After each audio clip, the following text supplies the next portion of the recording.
अस्सलामुअलैकुम। Programme night addition में हम आपको खुशामदीद कहते हैं। नाजरीन, पीडीएम की हुकूमत मुखालिफ तहरीक का आगाज़ हो चुका है और मुल्क के सियासी दर्जा हरारत में भी हर गुजरते दिन के साथ इजाफा हो रहा है। गुजरांवाला और कराची में होने वाले जलसों में पीडीएम ने महंगाई, करप्शन, बैड गवर्नेंस, धांधली और वज़ीर आज़म की हालिया तकरीर पर खुलकर तनकीद की। जबकि गुज़श्ता रोज़ कराची में होने वाले जलसे के बाद आज सुबह नून लीग के रहनुमा कैप्टन रिटायर्ड सफदर को कराची के एक मकामी होटल से सिंध पुलिस ने गिरफ्तार किया, लेकिन गिरफ्तार होने के 11 घंटों बाद ही अदालत ने कैप्टन रिटायर्ड सफदर को जमानत पर रिहा भी कर दिया।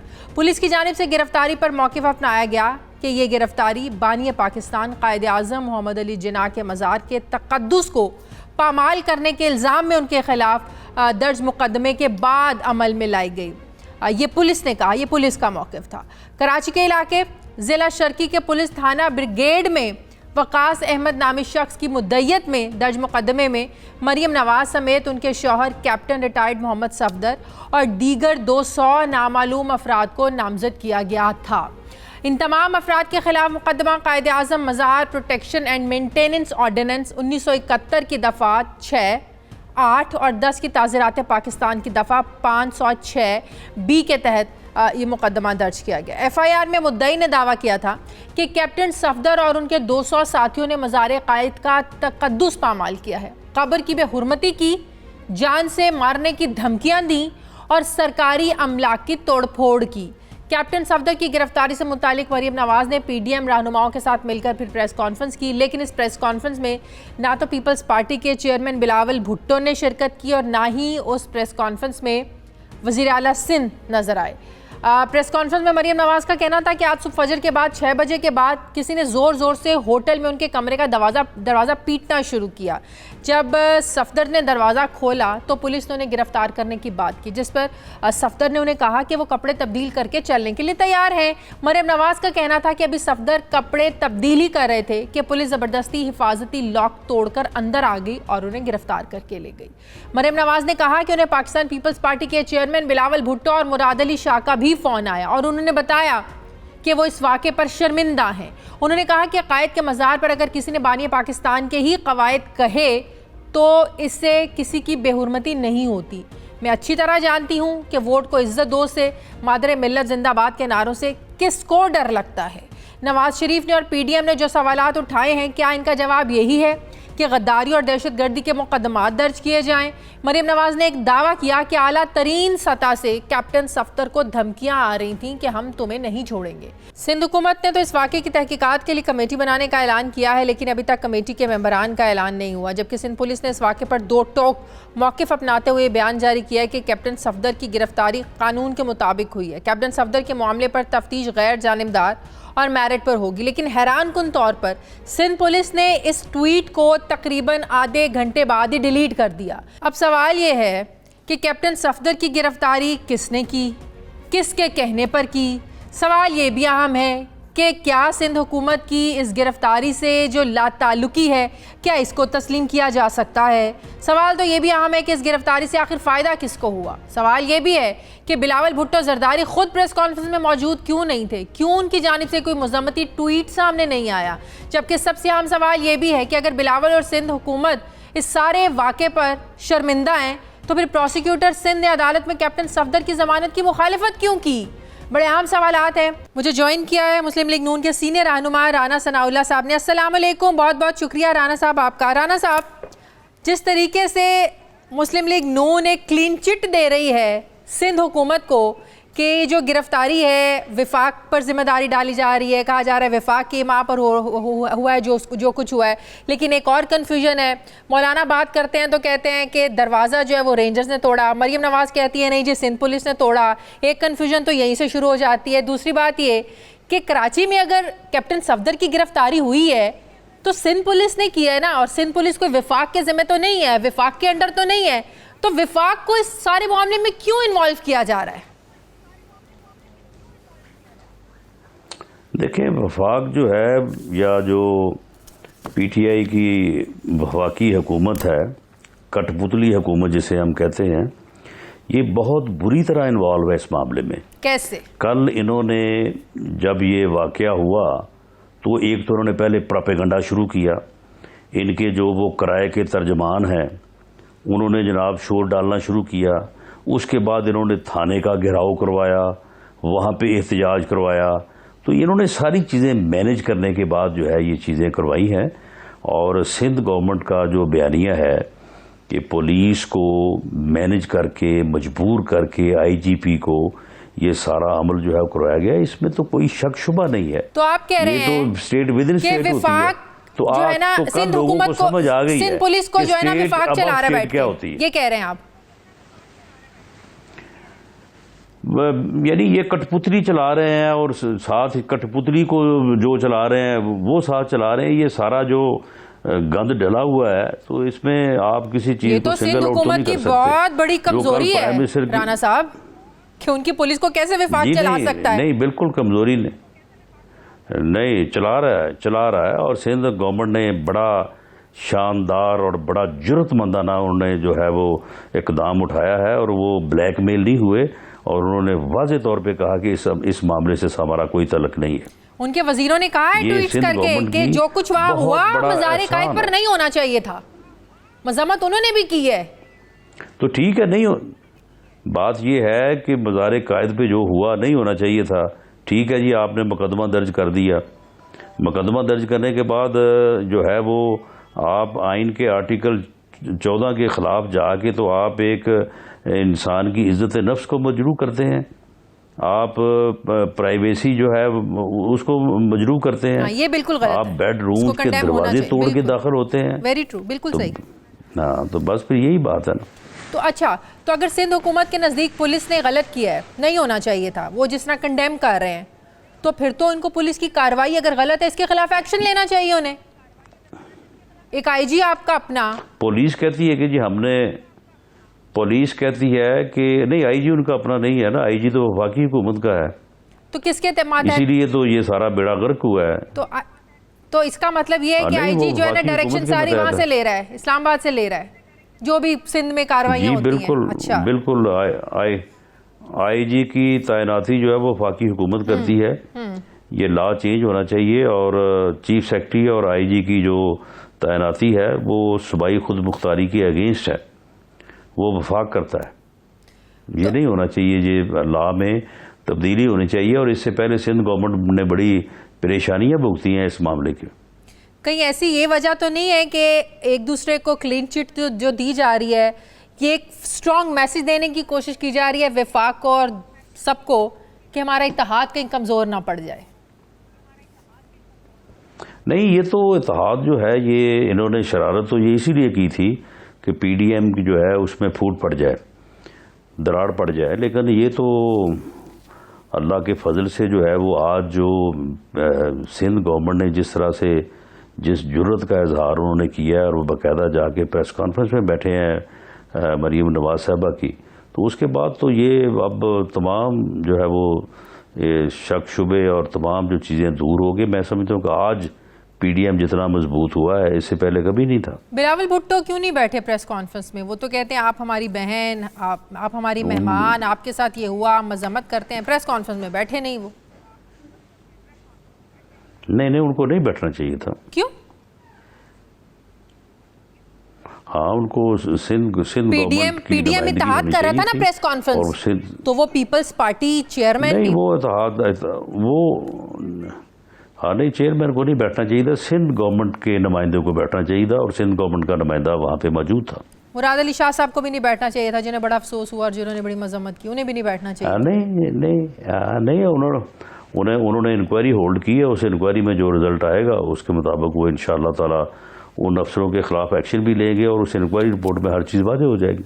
तो इंक्वायरी अभी हो रही है, तो उससे पहले मरीम नवाज साहिबा ने किन सबूतों की बिनाद पर ये इल्ज़ाम लगा दिया कि सेक्टर कमांड के दफ्तर में आईजी सिंध से वारंट गिरफ्तारी पर ज़बरदस्ती दस्तखत करवाया गया? अगर अभी तहकीकात हो रही है, इन्वेस्टिगेशन हो रही है, तो इल्ज़ाम पहले लग जाते हैं, सबूत के बगैर ही जो है ना वो रिजल्ट निकाल लेते हैं। मैं तो कुछ चीज़ें लोग बताते हैं, वो सारी चीज़ें सामने आ जाती हैं। अच्छा। ये उनको बड़े वावसूख ज़राए ने बताया कि आईजी साहब का ये मौक़िफ़ है, आईजी साहब ने ये कहा और आईजी साहब इंक्वायरी कमेटी के सामने बयान देंगे अपना। तो जो जुबैर उमर साहब की एक ऑडियो पे बात चल रही है, सुबह से बात हो रही है कि जुबैर साहब भी कह रहे थे आज सिंध को अगवा किया गया, उसके बाद उन्होंने इस पर बात ही नहीं की। हाँ नहीं, उन्होंने बात की है, लेकिन इसमें मेरा ख्याल है कि आईजी साहब को बुलाया गया होगा, प्रेशराइज किया होगा, लेकिन अगवा का लफ्ज़ तो शायद मेरा नहीं ख्याल कि ये उन्होंने किस पैराए में इस्तेमाल किया होगा। लेकिन ये बात हकीकत है कि आईजी ने सिंध गवर्नमेंट को ये कहा है कि उसे बुलाया गया और उसे अंडर प्रेशर करके जो है ये सारी कार्रवाई करवाई गई। अच्छा, नवाज शरीफ साहब को जलसे में उन्होंने तकरीर क्यों नहीं की कल, राना साहब? नहीं, वो सिर्फ उन जलसों में से खिताब करेंगे जिनकी होस्ट मेज़बान PMLN होगी। अच्छा, इसका मतलब है कि कोयटा में जलसे होंगे या दूसरे शहरों में होंगे तो वो बिल्कुल खिताब नहीं करेंगे। कोयटा और पेशावर में अगर पेशावर के जलसे के होस्ट मौलाना फजलुर रहमान है, क्या इसकी ये वजह तो नहीं है कि दूसरा होस्ट नवाज शरीफ साहब के बयानी का बोझ नहीं उठा सकता कि आप हमारे घर आए, हमारे घर आके आप ऐसी जबान इस्तेमाल ना करें, अपने घर करें, जिन जलसों को आप होस्ट करें वो जिम्मेदारी आप लें। नहीं, फिर आप पूरी इन्फॉर्मेशन लिया करें ना। मियां नवाज शरीफ का बयानिया तो फिर भी उन्होंने तो बड़े ज़ाब्ते और बड़े लिहाज और बड़े जचे तुझे महदूद अंदाज में बात की है। तो जो मौसम, अगर ये महदूद अंदाज होता तो खुला अंदाज कौन सा होता है राना साहब? नहीं तो फिर कल सुनते ना आप, कल आप तकारीर सुनते, आप तकारीर सुनते नहीं है और उसके बाद आप प्रोग्राम में जो है वो उसके ऊपर तबसरा करना शुरू कर देते हैं। जो तकरीर हमने नहीं बुलाया गुजरांवाला के, सुन लेना, सुन ले, बात मुकम्मल होने दे फिर आपको पता चलेगा जी। हमने गुजरांवाला के जलसे में मोहसिन दावड़ साहब को हमने नहीं बुलाया।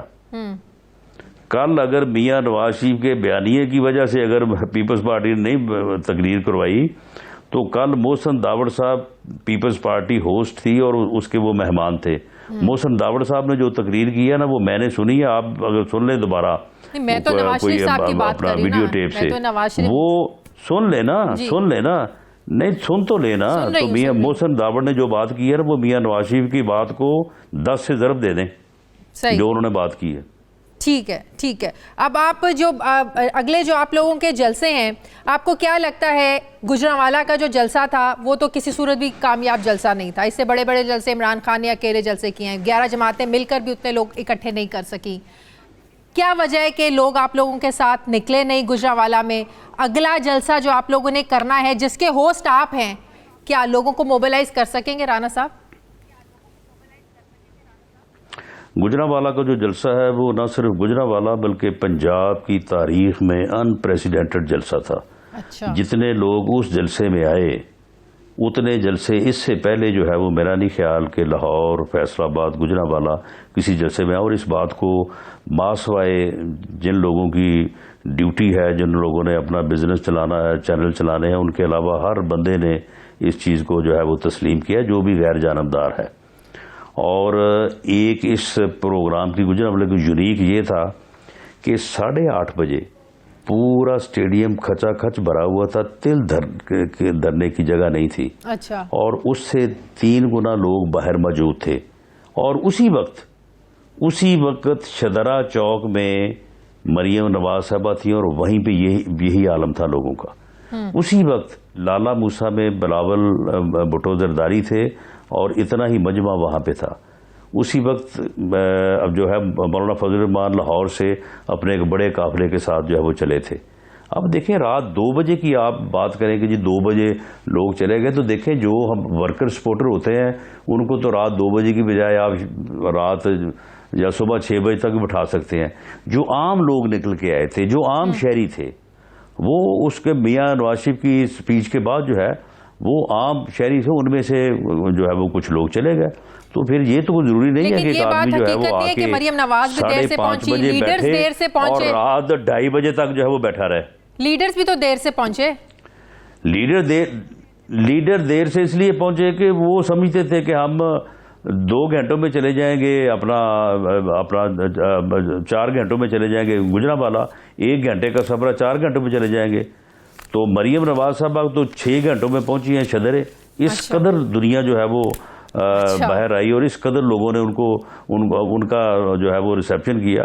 आप ज़रा सोशल मीडिया पे तो कोई चीज़ें आती नहीं है, सोशल मीडिया को ज़रा टाइम निकाल के देख लिया करें, आपको समझ आ जाएगी। जनाब ये मीडिया पे चल रहा था, ये वहाँ तमाम टीवी चैनल्स के रिपोर्टर्स ये रिपोर्ट कर रहे थे कि जो है ना लोगों की तादाद नहीं है, लोगों की तादाद तो कम है। उसी वक्त जी उसी वक्त नहीं उसी वक्त जब वो शदारा में थी, को कह सकता है कि वहाँ पे तादाद कम थी।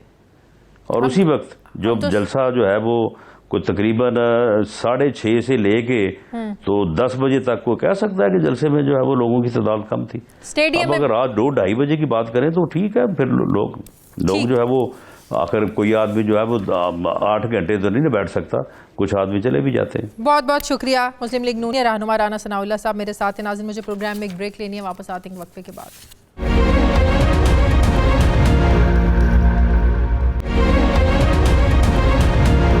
ब्रेक के बाद एक बार फिर से आपको खुशामदीद कहते हैं। वफाकी वज़ीर तालीम शफकत महमूद साहब ने मुझे ज्वाइन किया। अस्सलाम वालेकुम, बहुत बहुत शुक्रिया शफकत महमूद साहब आपका। शफकत महमूद साहब, एक तरफ पाकिस्तान पीपल्स पार्टी ये कह रही है कि मज़ार क़ायद पर नून लीग के कारकुनों ने जो किया, जो हुआ वहाँ पर वो नहीं होना चाहिए था। दूसरी तरफ वो कह रहे हैं कि कैप्टन रिटायर्ड सफदर की गिरफ्तारी का जो सारा खेल खेला गया ये वफाकी हुकूमत की इमा पर खेला गया। अब बात यह है कि जो सिंध पुलिस है ज़ाहिर है ये वफाक के अंडर तो है नहीं। फिर कहा यह जा रहा है कि आज सिंध को 4 घंटे ये रगमाल बनाया गया, ज़बरदस्ती उनसे वारंट गिरफ्तारी पर दस्तखत करवाए गए। सारा इल्ज़ाम सिंध हुकूमत भी, नून लीग भी आप लोगों पर लगा रही है, वफाक पर लगा रही है। क्या कहेंगे सर आप? ये कोई अलफ लैला की कहानी लग रही है मुझे कि जी आईजी को अगवा कर लिया। आईजी को छोटा सा अफसर है जिसको कोई उठा के ले गया। असल बात ये, और साथ ये कहते हैं करना भी नहीं चाहिए था। ये जरूर है कि एक शहरी ने FIR दर्ज कराई है, और लेकिन पुलिस का फर्ज था, और हमने भी जो मैनेजमेंट कमेटी है मज़ार की, उन्होंने भी एक दरख्वास्त दी थी कि ये बेहुरमती हुई है मज़ार की, और ये जो मज़ार के जो मुख्तलिफ जो एक्ट हैं उनके मुख्तलिफ शिकें जो हैं उसकी खिलाफ वर्जी है, और 3 साल की सज़ा है इसके अंदर। तो उसके अंदर और पुलिस को ये कार्रवाई करनी चाहिए थी। लेकिन अब क्योंकि पीपल्स पार्टी एम्बेरस्ड है, उन्होंने ये वाक़या हो गया और उससे उनको लग रहा है कोई इत्तेहाद खतरे में पड़ गया। अब क्वेश्चन इज कि या तो वो अंदर खाने हमले कर रहे हैं नून लीग पे, और दूसरी तरफ ये है कि वो अगर नहीं कर रहे तो इसका मतलब है कि वो मरीम नवाज साहिबा तो कह रही हैं कि मुझे 1% भी शक नहीं है कि बिलावल भुट्टो के कहने पर या सिंध हुकूमत के कहने पर ये सब कुछ हुआ है। आपको लगता है कि पीपल्स पार्टी डबल गेम कर रही है? एक तरफ आप इत्तेहाद में पीपल्स पार्टी शामिल है, दूसरी तरफ आप देखें कि अपने आप को वो डिस्टेंस कर रहे हैं। मुस्लिम लीग नून का जो बयानिया है या नवाज शरीफ जो बयानिया इस्टेब्लिशमेंट के इदारों के खिलाफ जो उनका एक बयानिया उसको इस्तेमाल करते हैं। दूसरी तरफ आप देखें कि कराची जलसे में नवाज शरीफ को तकरीर करने की भी जो है ना वो इजाज़त नहीं दी गई, उनकी तबीयत ख़राब थी जो कहा जा रहा है। तो आपको नहीं लगता है ये दोनों तरफ से डबल गेम हो रही है? पीपल्स पार्टी इत्तेहाद भी चला रही है और साथ साथ जो है ना वो आज की कार्रवाई को आप देखें। ना मुझे नहीं पता उसको डबल गेम कहेंगे या क्या कहेंगे, लेकिन एक बात तो क्लियर है ना, पुलिस सिंध गवर्नमेंट के मतहत है, और ये कैसे मुमकिन है कि सिंध पुलिस जो है वो हमला करे बकौल उनके हॉस्पिटल जो होटल जाए वहां पे जाके उनको अरेस्ट करे, और बड़े प्यार से अरेस्ट किया। कोई जो वीडियो नजर आई है, इसको डबल गेम कह लें, इसको जो मर्जी, लेकिन डेफिनेटली अंदर कुछ गड़बड़ जरूर है। शफकत महमूद साहब, ऑपोजिशन की जो मौजूदा तहरीक है ज़ाहिर है वो हुकूमत पर प्रेशर डाल तो सकती है, लेकिन जलसों से धरनों से ज़ाहिर है हुकूमतें नहीं गिरा करती। 2014 में आप लोगों ने भी धरना दिया, इस्तीफ़े का मुतालबा किया, आप लोग नून लीग की हुकूमत से इस्तीफ़ा नहीं ले सके। 126 दिन का आप लोगों ने जो धरना दिया। आप नहीं समझते इस वक्त जो हुकूमत को हकीकी चैलेंज है वो आटा, चीनी, महंगाई, बेरोज़गारी, गुर्बत है? ऑपोजिशन के जलसों से अफरा तफरी मचे ना मचे, आपको नहीं लगता कि अफरा तफरी अगर इन वजूहात की बिना पर लोग बाहर निकल आए तो बहुत मुश्किल हो जाएगी हुकूमत के लिए? देखिए जी, हुकूमत को खतरा तो नहीं है, लेकिन महंगाई के मसले को हल करना हमारी अव्वलियत जिम्मेदारी है। ऑपोजिशन के जलसों से कोई फर्क नहीं पड़ता। जितने जलसे हमने किए हैं इतने कभी किए हैं किसी ने, तो हुकूमतें गिरा नहीं करती, और ना ही कोई ऐसा चांस है, और ना ही महंगाई की वजह से कोई ऐसा पॉसिबिलिटी है। लेकिन हमारा अवली फर्ज है कि हम महंगाई जो है उसका कुछ हल करें, और आज मिनिस्टर उसके साथ मीटिंग्स कर रहे हैं, और अभी हमारी टोटल फोकस है वो महंगाई, और खास तौर पे इसलिए कि बड़ी अजीब बात है कि ओवरऑल महंगाई जो है वो बड़ी कंट्रोल में है, लेकिन फूड इन्फ्लेशन यानी कि खाने पीने जो है वो बहुत महंगी हो रही है, और उसमें हमें कुछ जखीरा अंदोजी भी नजर आती है, वहाँ पे एडमिनिस्ट्रेशन की कोई मिसमैनेज भी नजर आती है। सिंध गवर्नमेंट ने भी बड़ी देर कर दी अपने गोदामों से गंदम रिलीज करते हुए, उसका भी फर्क है। बाद चीनी की ऑफ टेक पंजाब में 1 महीने में डबल हो गई, और डबल हो के पता नहीं वो चीनी किधर गायब हो गई। सो ये बहुत सारी ऐसी चीजें हैं जो जिनके बारे में। अच्छा शफकत महमूद साहब, इमरान खान साहब ने जो प्रोडक्शन ऑर्डर ना जारी करने की अब बात की है कि आप देखते हैं इनको प्रोडक्शन ऑर्डर कैसे मिलते हैं, टाइगर फोर्स कन्वेंशन से जब वो खिताब कर रहे थे, क्या उनका इस्तेहकाक है प्रोडक्शन ऑर्डर जारी करना? ये तो स्पीकर का इस्तेहकाक होता है, तो वो कैसे ये बात कर सकते हैं? ऑर्डर का क्लियरली स्पीकर की जिम्मेदारी है, लेकिन बतौर पार्टी लीडर प्राइम मिनिस्टर इसके बारे में बात करें तो कोई ऐसी अजीब बात नहीं है।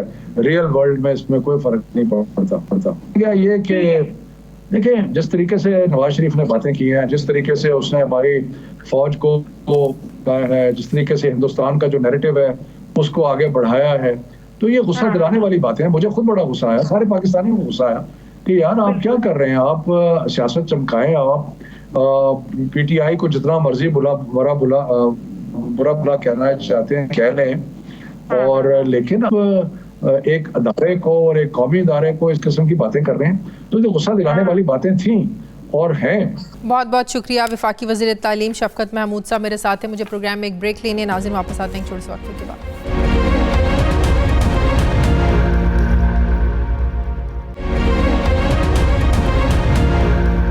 ब्रेक के बाद एक बार फिर से आपको खुशामदीद कहते हैं। मुझे ज्वाइन किया है सीनियर सहाफ़ी तज्ज़ियाकार सलीम साफ़ी साहब ने। अस्सलाम वालेकुम, बहुत बहुत शुक्रिया साफ़ी साहब आपका।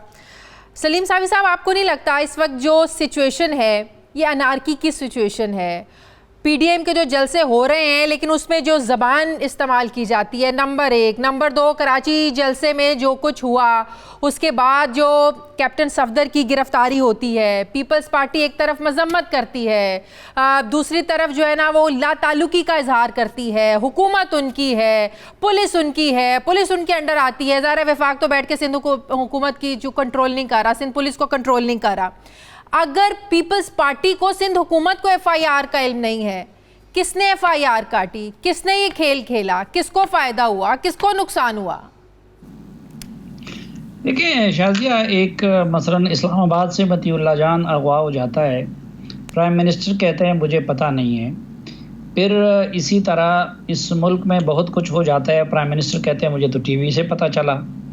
तो अगर किसी मुल्क में जो पूरे मुल्क के चीफ एग्जीक्यूटिव हैं उनकी बहुत सारी चीज़ों का इल्म नहीं होता, तो वहाँ पे अगर एक वज़ीर आला के इल्म के बग़ैर इस तरह की चीज़ हो गई तो फिर कोई वो यानी हमारे लिए इतना अनहोना नहीं होना चाहिए। असल मसला ये है कि जिसकी तरफ आपने इशारा किया कि इस वक्त पाकिस्तान को एक्सटर्नल महाज पे भी और इंटरनल महाज पे भी शदीद चैलेंजेस का सामना है। हमारे जो है चीन और सऊदी अरब जैसे दोस्तों के साथ ताल्लुकात में वो तनाव आ गया है। दूसरी तरफ अफ़गानिस्तान के बारे में हमने ये तसव्वुर कर लिया है कि वहाँ पे अब अमन व अमान होगा, लेकिन मुझे तो अफ़गानिस्तान की सूरत हाल और भी बिगड़ती हुई नज़र आ रही है। टीटीपी दोबारा ये ग्रुप हो गया और कोई दिन ऐसा नहीं गुज़रता कि जब वो कोई न कोई कार्रवाई करते नहीं हैं।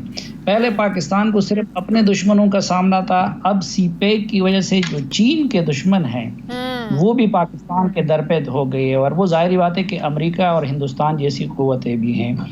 कश्मीर हमसे मोदी ने हड़प कर लिया, और दूसरी तरफ दोनों बॉर्डर के दोनों तरफ की कश्मीरियों में बेचैनी पाई जाती है। आप अगर इंटरनल महाज पे आ जाएं तो एक तो अमन व अमान की सबसे बड़ी दुश्मन गुर्बत और महंगाई और बेरोज़गारी हुआ करते हैं, और आप जानती हैं कि वो तीनों पीक पे पहुंच गए हैं। जब लोगों के बच्चे भूखे हों तो उसके लिए फिर वो डाके भी डालते हैं, उसके लिए फिर वो दूसरों के घरों पे भी हमलावर होते हैं, वो सब कुछ करते हैं। अब इन सब के होते हुए तो होना ये चाहिए था कि पूरी पाकिस्तानी कौम यक ज़बान बन जाती, यक आवाज़ बन जाती।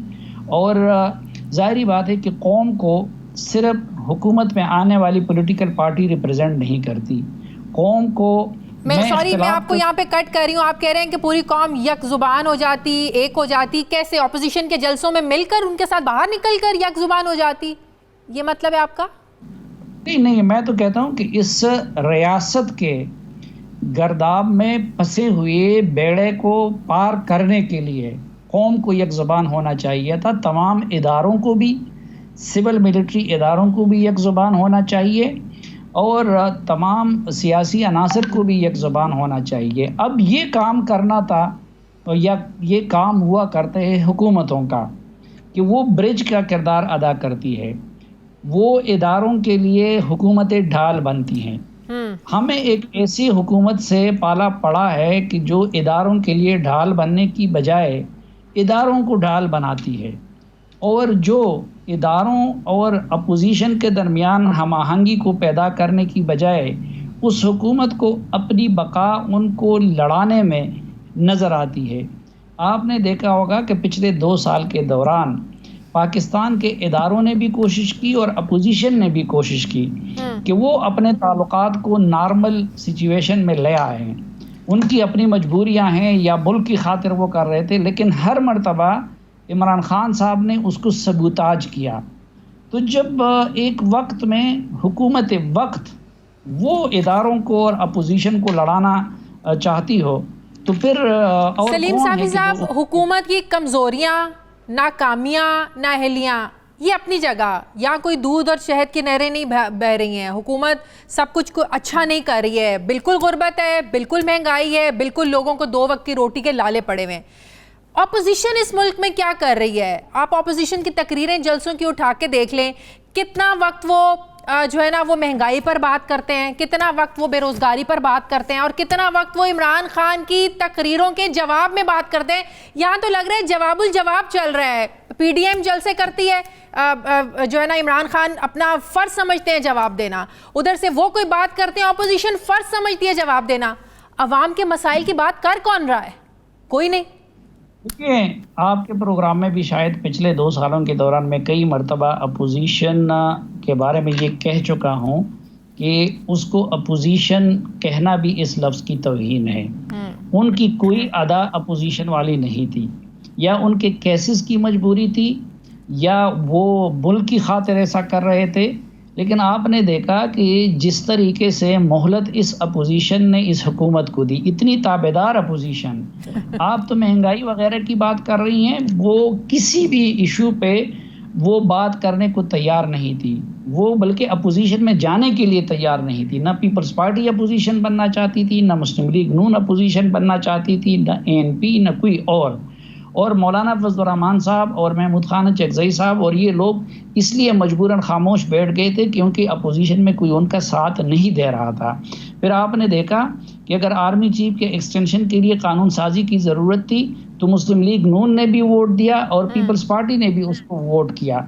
लेकिन यहाँ पे क्या किया जाएगा? साफी साहब, आप क्या समझते हैं इन दोनों FIRs का वज़ीर आज़म इमरान खान की शख्सियत पर आप समझते हैं मनफी असर पड़ा है? उनको इससे फ़र्क पड़ेगा, उनकी शख्सियत का गलत तासुर जाएगा? जाहिर बात है, जब एक दिन पहले मुल्क का चीफ एग्जीक्यूटिव कहे कि मैं अब इनको नहीं छोड़ूंगा और मैं इनके साथ ये कुछ करूंगा और मैं अब जो है नया इमरान खान उनको मिलेगा, और अगले दिन ये कुछ हो जाए और वहाँ पे उनके पार्टी के ओहदेदार वो उस चीज़ को ऑन भी कर रहे हो और वो खुद उस चीज़ को परसू भी कर रहे हो, तो आप उनको जिम्मेदारी से कैसे बरी-ओ-ज़िम्मा करार दे सकते हैं? सही, ठीक है, बहुत बहुत शुक्रिया। सीनियर सहाफ़ी तज्ज़िया सलीम साफ़ी साहब हमारे साथ थे। नाज़रीन, मुझे प्रोग्राम में एक ब्रेक लेनी है, वापस आते हैं छोटे से वक्फे के बाद।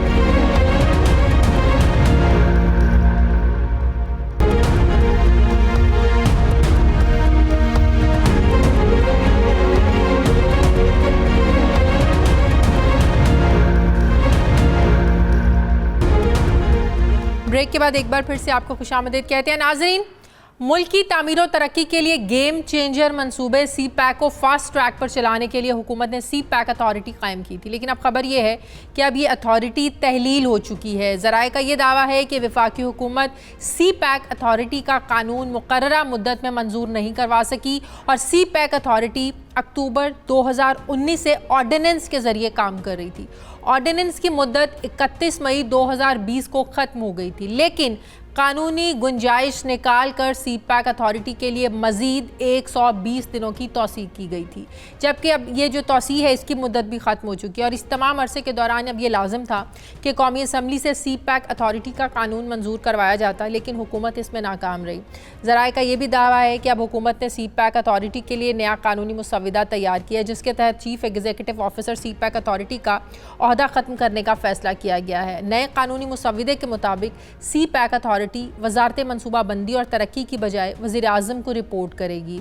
चेयरमैन सी पैक अथॉरिटी मेंबरान, एग्जीक्यूटिव डायरेक्टर्स और रिसर्चर्स की अच्छी नीयत पर मबनी इक़दामात के खिलाफ नैब, FIA या कोई और इन्वेस्टिगेटिव इदारा इंक्वायरी नहीं कर सकेगा। ज़राए के मुताबिक नए कानूनी मुसव्वदे में यह भी शामिल किया गया है कि सी पैक अथॉरिटी में फैसला कुन किरदार के लिए चेयरमैन के वोट का इख्तियार ख़त्म कर दिया जाएगा, जबकि अथॉरिटी का सी पैक बिजनेस काउंसिल कायम करने का इख्तियार ख़त्म करते हुए बोर्ड ऑफ इन्वेस्टमेंट को इख्तियार देने का फैसला किया गया है। सी पैक अथॉरिटी का ऑडिटर जनरल ऑफ पाकिस्तान करेगा और सी पैक फंड्स वजारत ख़जाना की शराइत और ज़वाबित के मुताबिक कायम होगा, जिसके तहत वजारत ख़जाना अखराजात पर नज़र रखेगी। लेकिन यह कानून साजी का अमल कब तक मुकम्मल होगा और सी पैक के जारी मंसूबे पर और उस वक्त तक कौन नज़र रखेगा, इस पर मैं बात करूँगी। मुझे ज्वाइन किया है इस्लामाबाद के ब्यूरो चीफ सुहेल इकबाल भट्टी ने। सुहेल, बहुत शुक्रिया आपका। हुकूमत नई कानून साजी कर रही है। पहले ये मामला ऑर्डिनेंस के तहत चलता रहा, अब हुकूमत चाहती है कि कौमी असम्बली में कानून साजी करवाई जाए। ऑपोजिशन हमारी सड़कों पर है, वो धरनों की, लॉन्ग मार्च की तैयारियां कर रहे हैं, तो कैसे हुकूमत ये काम असम्बली से करवाएगी? अब